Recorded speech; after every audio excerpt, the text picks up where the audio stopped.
say here on the show that we admire our beautiful Catherine, the Princess of Wales. I do honestly admire her.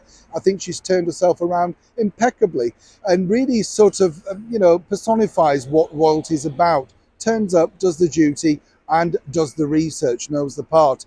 Big teacher for her, of course, from our late and wonderful monarch, Queen Elizabeth II of 70 years. But let's not also rule out the Princess Royal, Princess Anne. They get on incredibly well. And when you look at Anne's record, you can understand that for her, it's all about the job, just making your mark.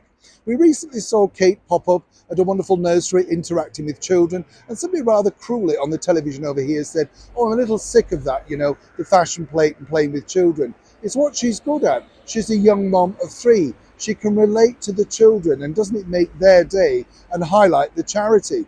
Now, you can understand, as I say, being a very young mother, why she was incredibly hurt by these very cutting words from what she considered to be a close family member up until recently. As ever, let me explain. Hi, good morning. Nice to see you. I hope you're all keeping well. Yes, this really is a very short sort of response for this, because it's very cruel when you think that, particularly if you are a member of the British monarchy, or indeed someone that reads something about yourself in anybody's autobiography or biography, and you think that wasn't how it was. We were never like that. We were a lot closer than that. And then you sort of see it in black and white and think, what a cruel thing to write. This is applicable to the former royal known as the Duke of Sussex, Prince Harry. Now, if you remember in his book, he detailed the fact that, he wanted to be more protective of William and Catherine's children. That is, Louis, Princess Charlotte, Prince George, because allegedly, like him, they're going to be spares and going through very difficult times. He had at least the manners to admit that his elder brother, Prince William, basically ruled him out of giving any advice on how to bring up children, which I thought was brilliant for Prince William, to be honest, nipped that in the bud. But it didn't stop him putting this in the book, knowing the hurt that it would cause.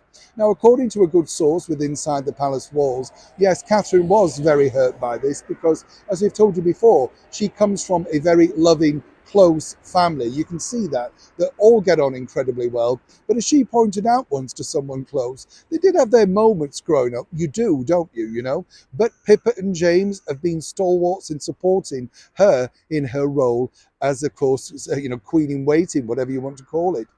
But you see, what Harry wrote for Kate was just very, very cruel, because apparently they had long conversations about parenting, about how children should be brought up, and he'd often complimented her on how she was dealing with both the public life and the private life of her children. So this truly baffled her. It's a conversation, according to that source, that they'd never had before, and obviously hurt very deeply.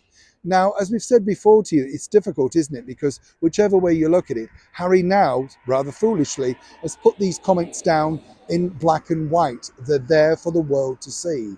And not only Catherine was hurt and upset, but one can imagine that the Prince of Wales would be naturally upset, given the fact that he feels he's given his children a life away from the spotlight and bringing them out as and when it's required, seemingly because he needs and they need to know exactly what happens in royal protocol. Once again, whoever advised Harry to include this particular part in the book has no idea how much damage this has now created. And moving forward for Catherine, William and the three children naturally just makes them a more bonded, closer together family. Can you truly say the same of Prince Harry with the family that he's now got being left with over in Montecito? Terrible situation, as I often say. Neil Sean in the very heart of London.